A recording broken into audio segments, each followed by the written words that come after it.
En esta mañana hay una pregunta muy importante en la que todos ustedes hacen. ¿Por qué, Dios mío? ¿Por qué me ha sucedido esto? Esta es la pregunta que surge cuando llega el dolor. Muchos se preguntan también, y aquí está una tesis, que es la que quiero contestar en esta mañana con la Biblia. Si Dios es bueno, ¿por qué permite que sus criaturas sufran? Si Dios es bueno, ¿por qué permite las guerras?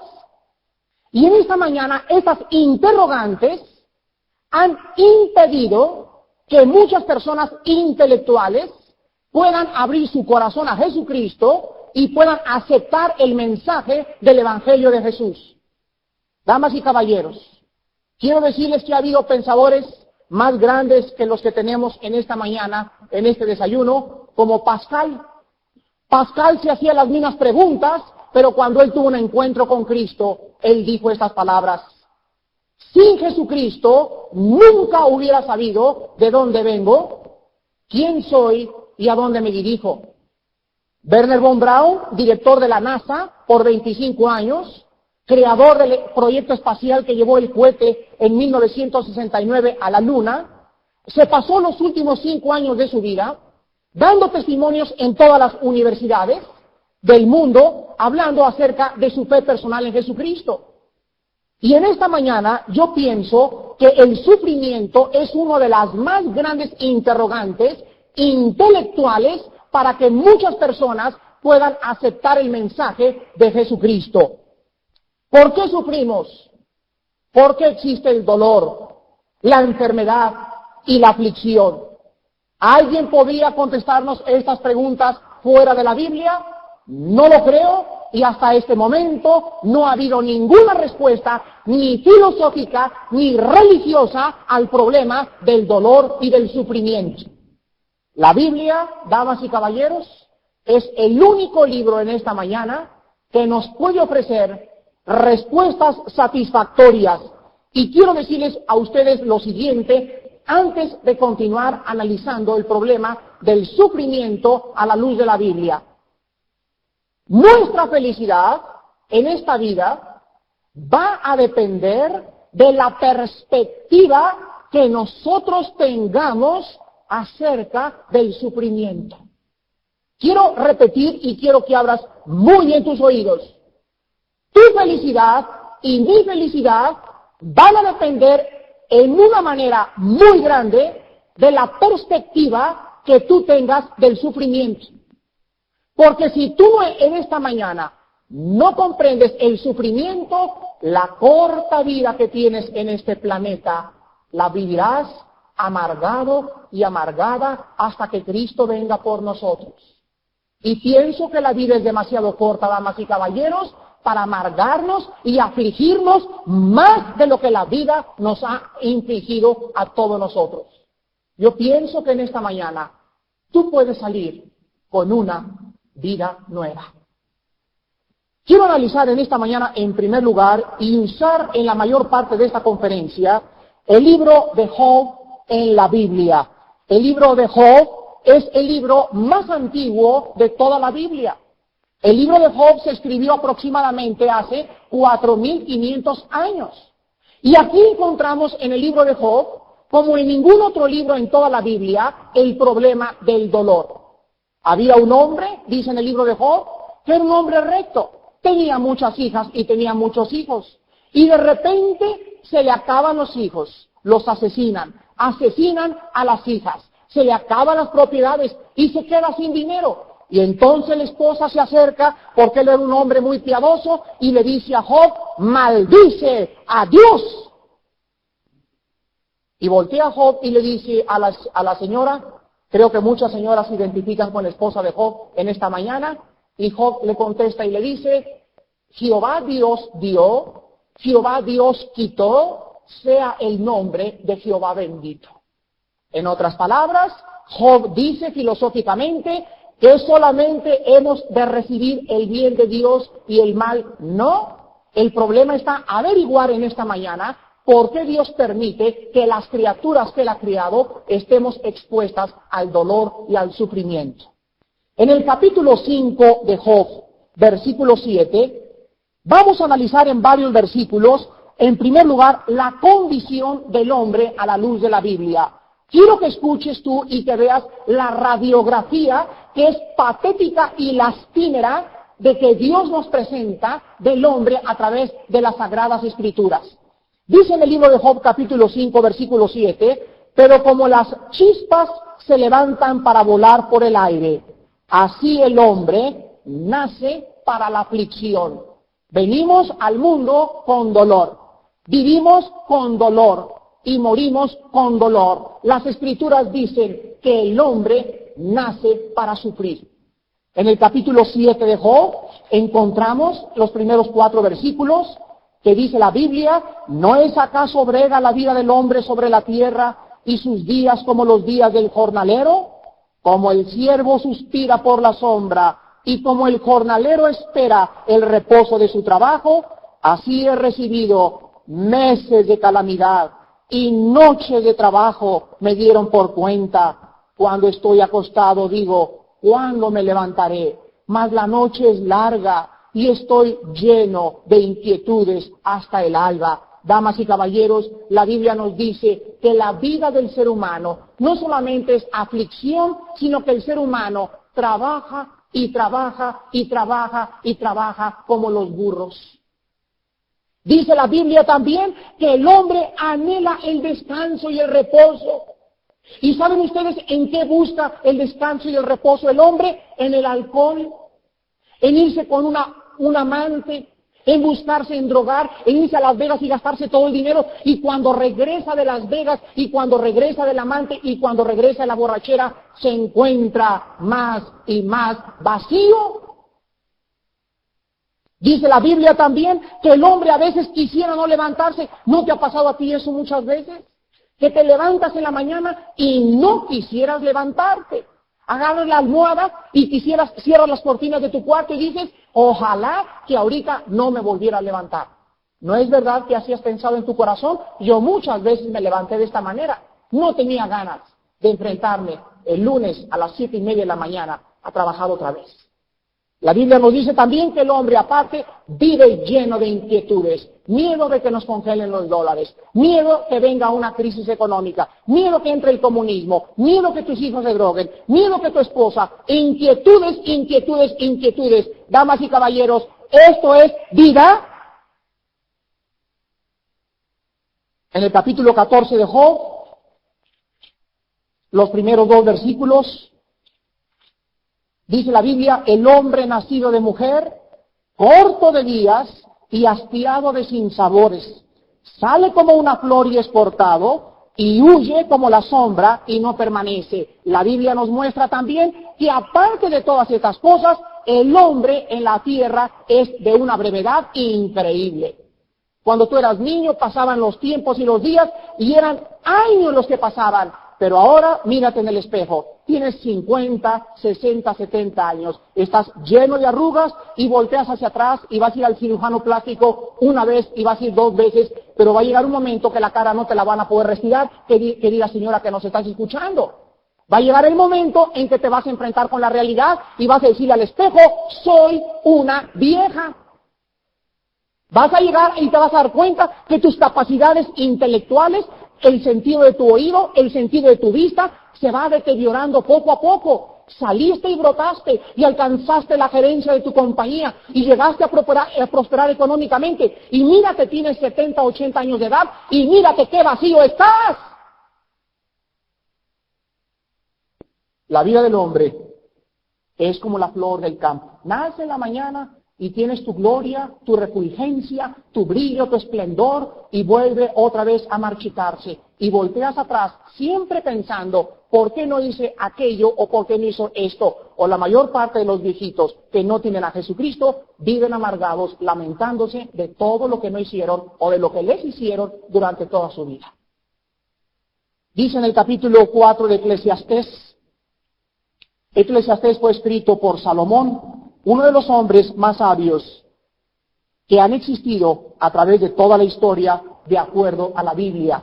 En el capítulo 4 de Eclesiastés, Salomón escribe estas palabras: me volví y vi todas las violencias que se hacen debajo del sol. He aquí las lágrimas de los oprimidos sin tener quien los consuele, y la fuerza estaba en la mano de sus opresores, y para ellos no había consolador. Y alabé yo a los finados, los que ya murieron, más que a los vivientes, los que viven todavía. Y tuve por más feliz que unos y a otros, al que no ha sido aún, que no ha visto las malas obras que debajo del sol se hacen.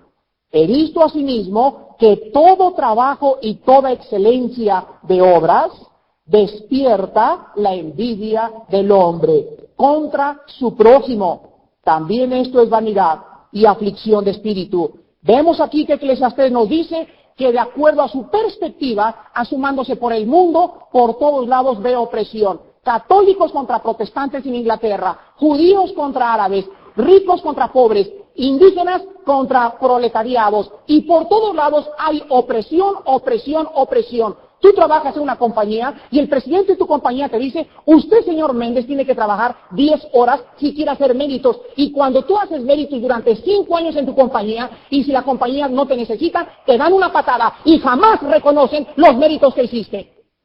Opresión, opresión constante. La Biblia nos muestra también que toda excelencia de obras, nos decía el hermano David hace unos instantes, que cuando él se fue las 5 semanas con su hijo, estaban como buitres en su compañía, esperando saltar y tomar su puesto.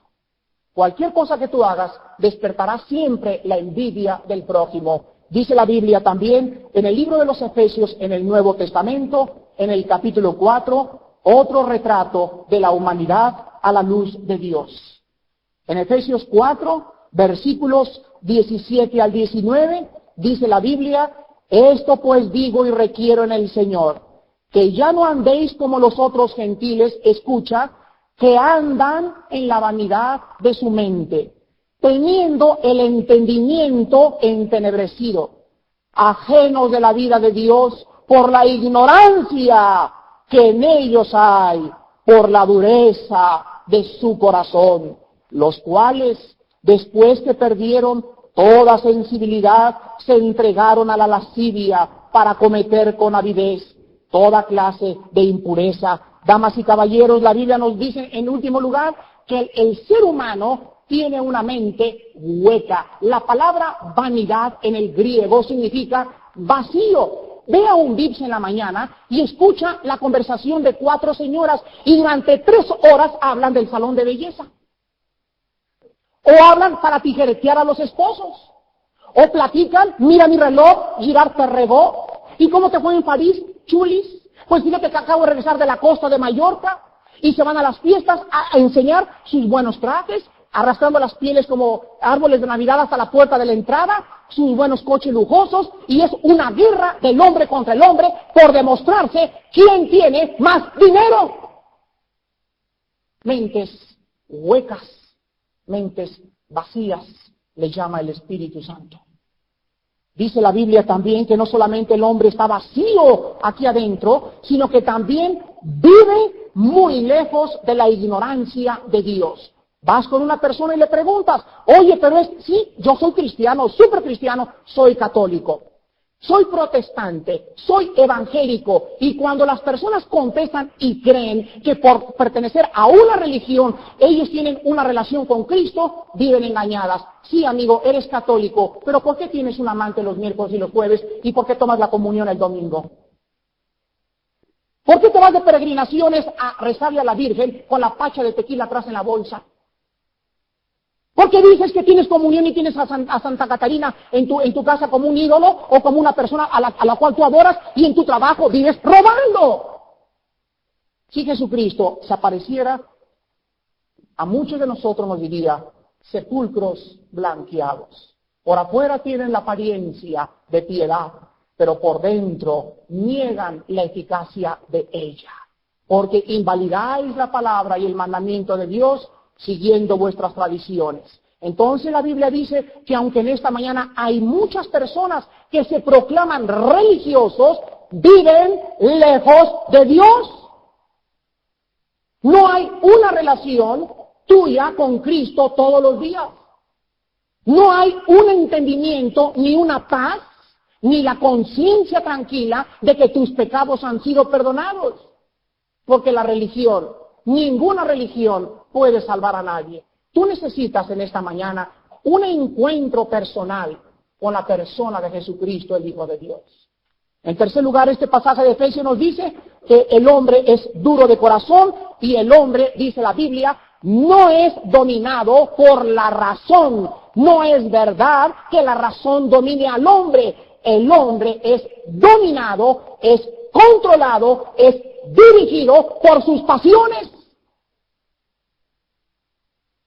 La razón ha hecho que estemos al borde de una tercera guerra mundial. Por primera vez contemplaremos la generación que vivimos, la destrucción de nosotros mismos, del hombre por el hombre, como decía un filósofo francés. El hombre es el lobo del mismo hombre. Damas y caballeros, esta es la perspectiva bíblica y creo que la Biblia tiene razón.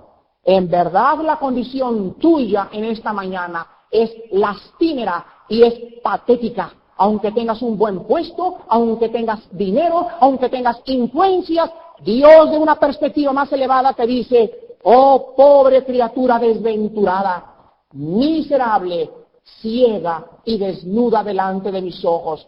Tú dices, pero no sabes que tu perspectiva es diferente desde mi punto de vista. Y la palabra desventurado y miserable significa en el original griego digno de lástima por la aflicción interna. Dentro ahorita te carcajeas cuando estás en los bares y en las fiestas y llegas a tu casa y lloras como un niño por la soledad tan profunda en que vive tu propio corazón.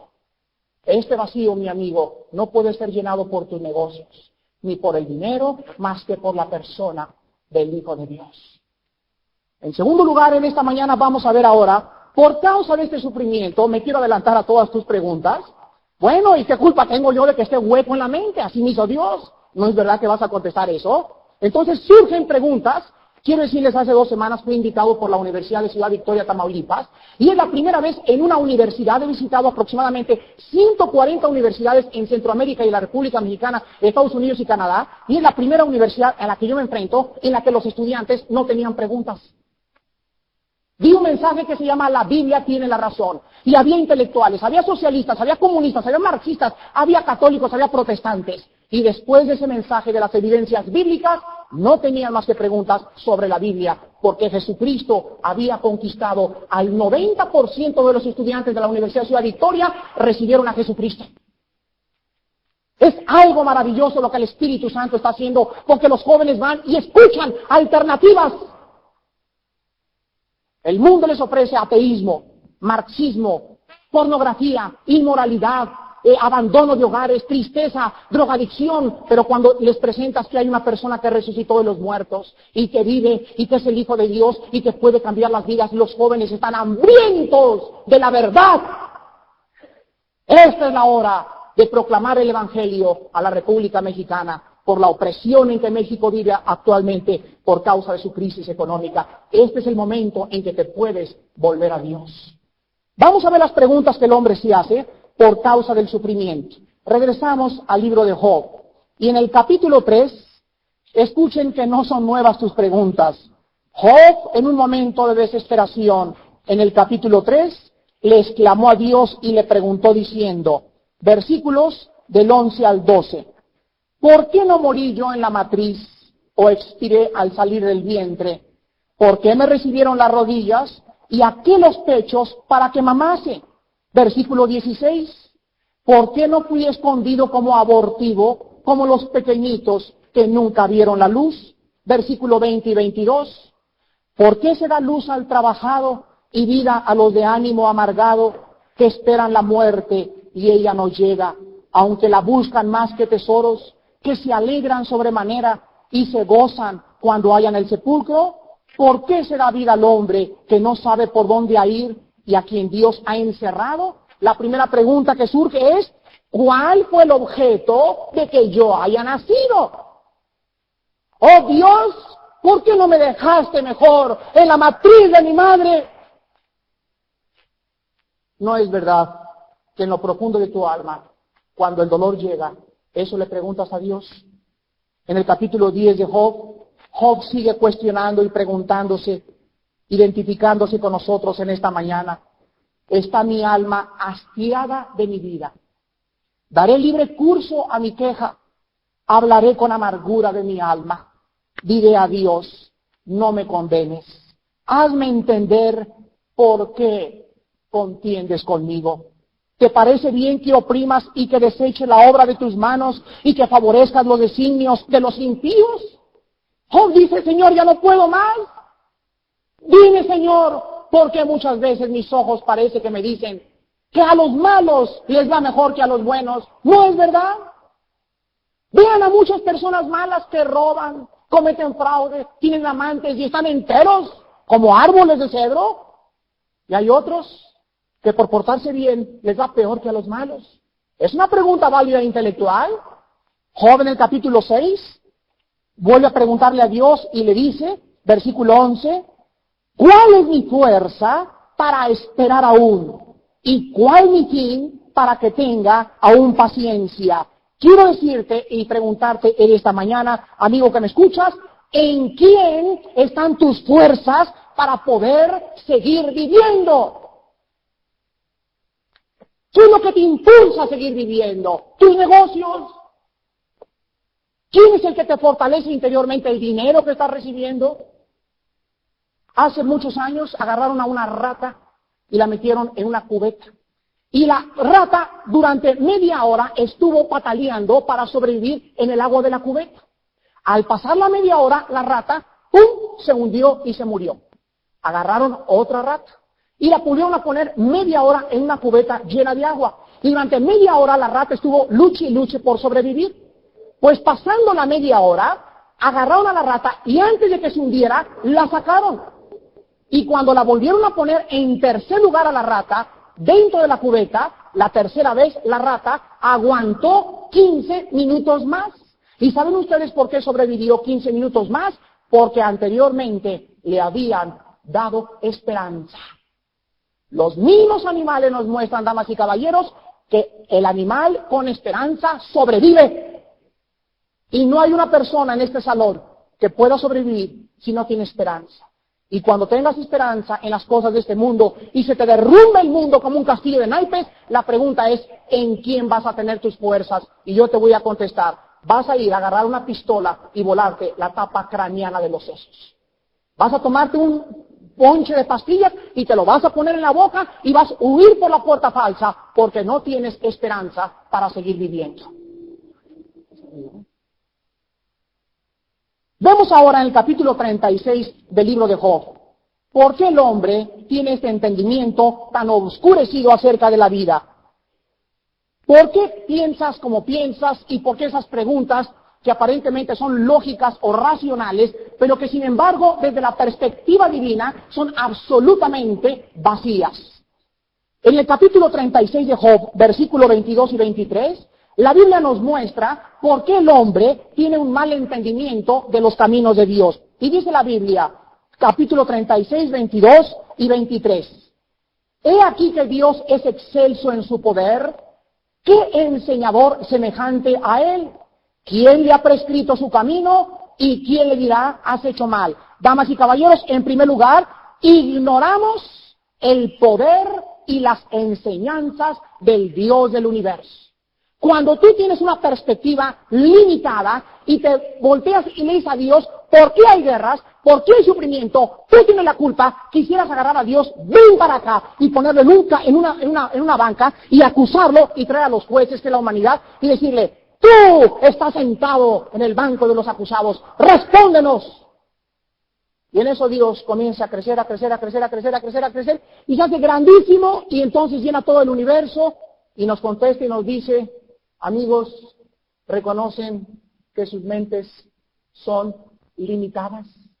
¿Sí? ¿Reconocen que yo soy infinito? Sí. Entonces, no sean cabezones. ¿Podré yo a una niña de 3 años, usamos la lógica, a una niña de 3 años decirle de dónde vienen los niños? Mira, chiquita, tienes 3 años de edad y te puedo dar un curso de genética ahorita para decirte cómo se forma un niño, pero no me vas a entender. ¿Por qué, mamá? Porque tienes una edad mental cronológica muy pequeña, pero la niña cuando crezca y tenga 4 años de edad, a los 8 años de edad, damas y caballeros, madres, puedes decirle a tu hija de dónde vienen los niños. ¿Cuál es la diferencia entre una niña de 8 años y una de 3? El desarrollo mental. ¿Cuál es tu diferencia para no poder comprender los caminos de Dios? Tu desarrollo mental. Por eso Cristo nos dijo, tenéis que convertiros y haceos como los niños para entrar al reino de mi Padre. Cristo dijo, te alabo, Señor, porque estas cosas, las cosas y los caminos de Dios, las escondiste de los sabios, de los premios Nobel, de los premios Pulitzer, de los premios que existen a los sabios, y las revelaste a los niños. Y en esta mañana, querido amigo, tienes que desprogramarte, tienes que reconocer tu perspectiva, tienes que humillarte y tienes que hincar tu rodilla y decirle, no te entiendo, pero te reconozco que eres Dios. ¿Quién puede enseñarte y quién puede decirte que tú hiciste mal? Ahorita desde mi perspectiva, oh Dios, tú para mí eres un Dios sanguinario. Ábreme los ojos, ilumina mi entendimiento y haz que resplandezca en mi corazón la luz de tu evangelio en la persona de tu Hijo Jesucristo, para hincar mi rodilla esta mañana, adorarte y servirte con mi familia durante todos los días de mi vida. Y esto requiere de humillación. La Biblia nos dice también en Job capítulo 37, versículos 19 y 20, muéstranos qué le hemos de decir, porque nosotros no podemos ordenar las ideas a causa de las tinieblas. ¿Será preciso contarle cuando yo hablare? Por más que el hombre razone, quedará como abismado. ¿Podrá entonces una niña agarrar un libro de genética y meterse en una enciclopedia y usar la razón? No podrá. La niña posiblemente se vuelva loca. Si tú no permites que sea el Espíritu Santo el que entre en tu corazón y Él sea el que te quite las vendas y haga resplandecer la verdad de Dios en tu corazón, en esta mañana, vuelvo a repetirte, tienes 2 caminos, la amargura o el suicidio. Vemos en tercer lugar entonces por qué el hombre no puede captar todas esas cosas. Y la última pregunta que surge en esta mañana es, ¿qué culpa tengo yo de haber nacido con pecado? Oiga, usted me está diciendo que una pareja hace 6,000 años comieron una manzana y los dos fueron desterrados del huerto. ¿Qué cuento más tonto y más absurdo? Es más absurdo tu cuento que venimos del chango. En el capítulo 2 del Génesis, vamos en último lugar en esta mañana a ver el origen del sufrimiento. ¿Por qué las guerras, el sufrimiento y la respuesta de la Biblia? Dice en el capítulo 2 del Génesis, versículos 16 y 17, y mandó Jehová Dios al hombre, diciendo, de todo árbol del huerto podrás comer, mas del árbol de la ciencia del bien y del mal no comerás, porque el día que de él comieres, ciertamente morirás. Cuando Dios creó al ser humano, dicen las Escrituras, Dios le dio al hombre la característica más grande, damas y caballeros, que tenemos. Y la característica más grande que tenemos es que Dios creó a la raza humana agentes morales libres. Dios, estoy de acuerdo contigo, nos pudo haber creado robots, nos pudo haber dado cuerda y nos pudo haber dicho, ámame, ámame, ámame, ámame. Sí, Señor, te amo, te amo, te amo, te amo. Pero Dios en su infinita sabiduría y en su inusitado conocimiento, que es más grande que los cielos y que la tierra, Él decidió en su consejo y en su predeterminado conocimiento crear una raza que fuera libre de escoger, rechazarle o aceptarle. Dios no dice que el hombre entonces lo rechazó y se volteó contra él, y el hombre entonces recibió las consecuencias de su rebelión contra el Creador. Dice el versículo 16 y al 19 del capítulo 3 del Génesis, a la mujer le dijo, multiplicaré en gran manera los dolores en tus preñeces, con dolor darás a luz los hijos, y tu deseo será para tu marido, y él se enseñoreará de ti. Vemos aquí en primer lugar, por primera vez en la Biblia, la palabra dolor. Y está relacionada con la mujer, y está relacionada con los partos. Y dice la Biblia que la mujer, desde la rebelión, trataría de dominar al hombre. ¿No es verdad, amiga, que me escuchas? Tu marido te hace así ahorita. El deseo será para tu marido, o sea, como se perdió la sujeción porque fue creada como ayuda adecuada, desde Adán hasta nuestros días, la mujer ha tratado de dominar. Y quiero decirles lo siguiente, escuchen ustedes en el siglo XX el retrato de la mujer. El retrato de la mujer en el siglo XX es que la mujer ahora es más agresiva, más independiente y más grosera. Y no solamente eso, sino que es más masculina, porque el hombre es más femenino, porque el hombre ha perdido el control de su hogar y porque el hombre ha soltado las riendas que nos corresponden para llevar nuestros hogares por los caminos de Dios. Estás haciendo dinero, y dinero, como decía el testimonio del señor contador, y ahora te das cuenta que le diste coche a tu hijo, y le dices buena escuela, y le dices todo el dinero, y tu padre te dice, cuando tú le dices, ¿por qué estás embarazada, hija mía? ¿Por qué estás en las drogas? Nuestros hijos nos van a contestar, porque me diste todo, papá, pero se te olvidó que lo más importante para mí era tu tiempo. No tenías tiempo, papá, llegabas a las 10 de la noche cansado, te metías a ver la televisión, me regañabas el sábado, el domingo casi no platicábamos, y me exiges ahora, papá, y yo he descubierto, mira cómo tratas a mi madre, papá, y tú me estás diciendo a mí que no fume drogas. ¿Dónde está tu plataforma moral, amigo que me escuchas, para poder incluir a tu hijo en las sendas que Dios nos ha marcado en su santa palabra? No tienes ninguna base moral, ni legal, ni judicial, delante de él, hasta que hoy mismo le digas a tu hijo, hinque la rodilla junto con él y le digas, estoy arrepentido de la vida que te da. Tu madre y yo queremos pedirle perdón a Dios y queremos comenzar desde esta mañana una nueva vida en Cristo Jesús. Dice la Biblia entonces que el dolor es el resultado de la rebelión del hombre. Ella tratará de gobernar al hombre, el hombre es el que la va a acabar dominando. Ahora, nuestra culpa y responsabilidad. Aquí me les adelanto a su pregunta, ¿qué culpa tengo yo? Que hace 6,000 años una persona cabezona y rebelde como Adán se haya rebelado contra Dios. Esto es una injusticia, porque si yo estoy arrastrando pecados que no he cometido, yo creo que Dios es injusto. ¿Te fijas tu perspectiva y tu lógica? Quiero contestarte con Romanos capítulo 5 en el Nuevo Testamento. Y Dios contesta tu pregunta en esta mañana y te dice, la Biblia tiene respuestas, qué maravillosa es la Biblia. Todas las interrogantes del hombre se encuentran escondidas en este santo libro. En Romanos 5, versículo 12 dice la Biblia, por tanto como el pecado entró en el mundo por un hombre y por el pecado la muerte, así la muerte pasó a todos los hombres por cuanto todos pecaron. Entonces quiero que entiendan esto. Dios crea el universo en un equilibrio perfecto. El hombre es puesto en medio de la balanza. El hombre puede inclinarse hacia el mal o el hombre puede inclinarse hacia el bien. Él es libre para escoger. Muy bien, el hombre escoge inclinarse hacia el mal y todos los que nacemos en medio, nacemos con la tendencia del mal y de que el mal nos arrastre. Por eso te preguntas por qué soy malo, por qué engaño a mi esposa, por qué tomo, por qué fumo. Porque nacemos con una enfermedad que la Biblia llama pecado. Entonces Dios nos dice, un hombre arrastró a toda la humanidad hacia la perdición. Dios envía hace 2000 años a otro hombre, a su hijo, a equilibrar la balanza, y Dios nos dice en Romanos 5 más adelante, por un hombre entró el pecado, por otro hombre entró la salvación, por un hombre entró el infierno, por otro hombre entró el cielo, uno los arrastró a la muerte, el otro los arrastra a la vida, y amigo mío, tú en esta mañana naces en la misma posición que Adán, naces aquí, y si tú escoges acá, estás escogiendo lo mismo que hizo Adán hace 6000 años. Entonces aquí se muestra la justicia de Dios. Si no tienes culpa en esta mañana, estoy de acuerdo contigo, en que hayas heredado el pecado. ¿Sabes en dónde está tu culpa? No en que hayas nacido con pecado. Tu culpa está en esta mañana en que no quieres aceptar el perdón y la medicina que Dios te ofrece.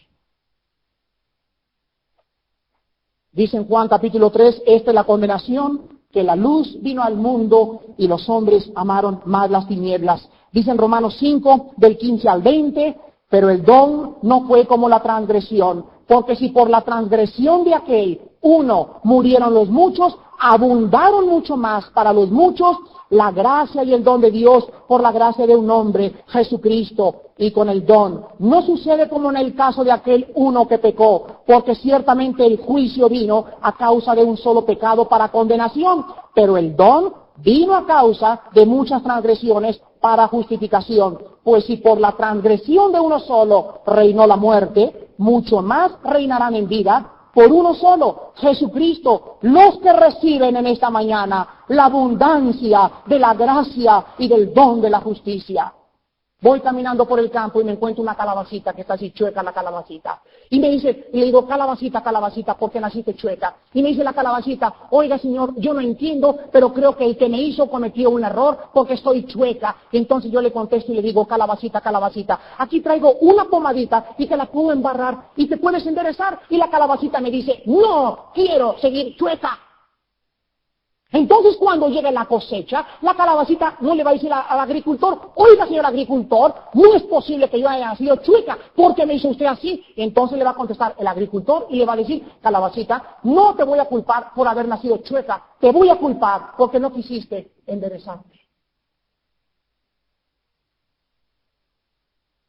En último lugar, damas y caballeros, el sufrimiento para el cristiano tiene dos propósitos. El sufrimiento cuando nosotros recibimos a Cristo tiene dos propósitos. El primero es purificarnos.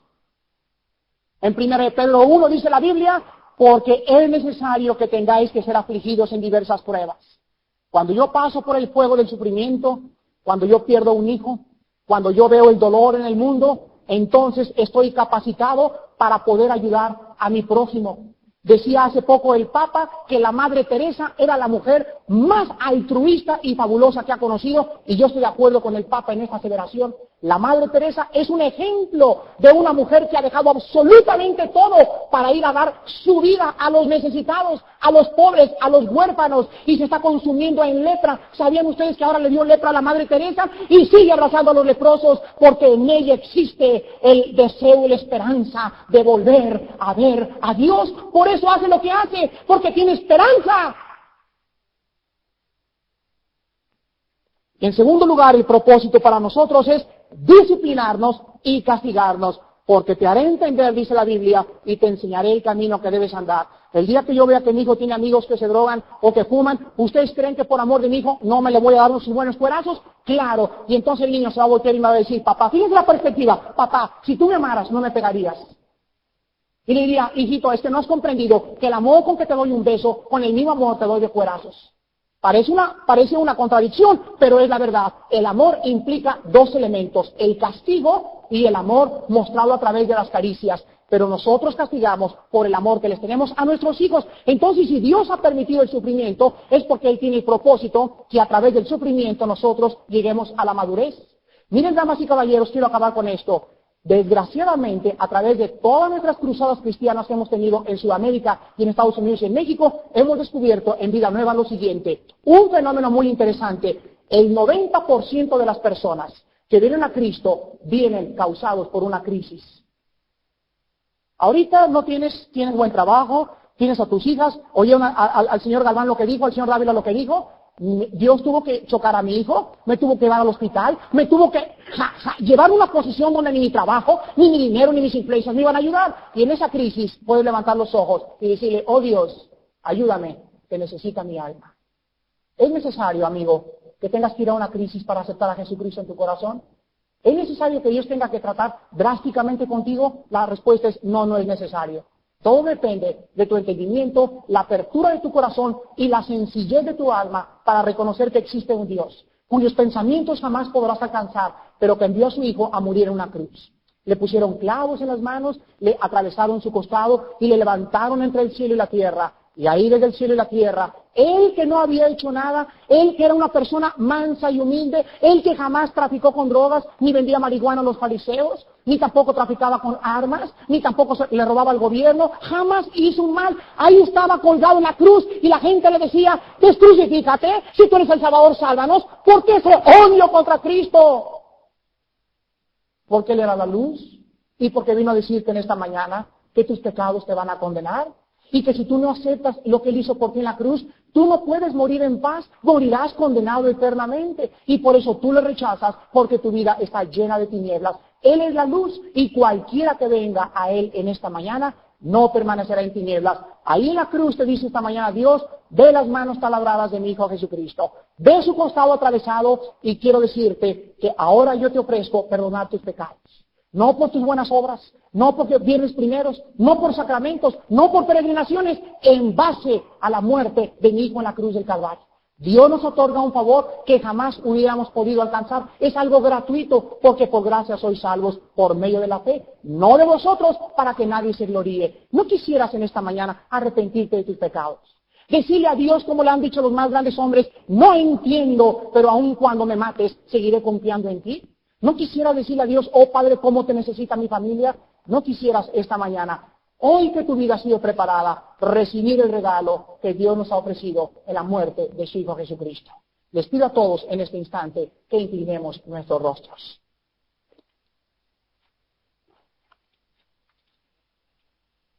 Las Escrituras dicen en el libro de Apocalipsis: vi un cielo nuevo y una tierra nueva.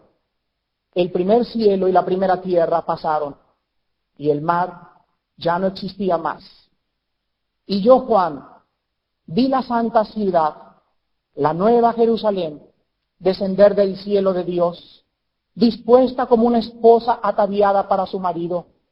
Y oí una gran voz del cielo que decía: he aquí el tabernáculo de Dios con los hombres. Él morará con ellos. Ellos serán su pueblo, y Dios mismo estará con ellos como su Dios. Enjugará Dios todas sus lágrimas de sus ojos, y ya no habrá muerte, ni habrá más llanto, ni clamor, ni dolor, ni sufrimiento, porque las primeras cosas pasaron. Y el que estaba sentado en el trono dijo: he aquí, yo hago nuevas todas las cosas. Y me dijo: escribe, porque estas palabras que has escuchado son fieles y verdaderas. Y me dijo: hecho está. Yo soy el Alfa y la Omega, el principio y el fin. Al que tuviere sed en esta mañana, yo le daré gratuitamente de la fuente del agua de la vida. El que venciere heredará todas las cosas, y yo seré su Dios, y él será mi hijo. En esta mañana, Padre, cuántas gracias te damos, porque viene a nuestra memoria la historia de los mártires. Los quemaban vivos en las piras, los echaban a los leones, les arrancaban la carne con pinzas ardiendo, los enterraban en sus excrementos, y ellos se negaban a decir: salve César, porque ellos sabían que habían visto a aquel que les había dicho: yo soy la resurrección y la vida. Cualquiera de ustedes que crea en mí no morirá eternamente, porque yo soy el camino, la verdad y la vida. No tengas miedo del sufrimiento ni de lo que los hombres puedan hacer a tus cuerpos. Tengan miedo más bien a aquel que puede echar el espíritu y el alma en el infierno, donde será el lloro y el crujir de dientes. Oh Dios, gracias por esta historia y por todas las vidas de tus santos que han vivido con la esperanza de volver a vivir. Padre, en esta mañana estamos conscientes que si no tuviéramos esta esperanza, ya hace mucho nos hubiéramos quitado la vida. O viviríamos para degenerarnos, para el placer y para el dinero. Pero hay una vida después de esta vida, la cual Jesucristo nos vino a mostrar con su muerte y resurrección.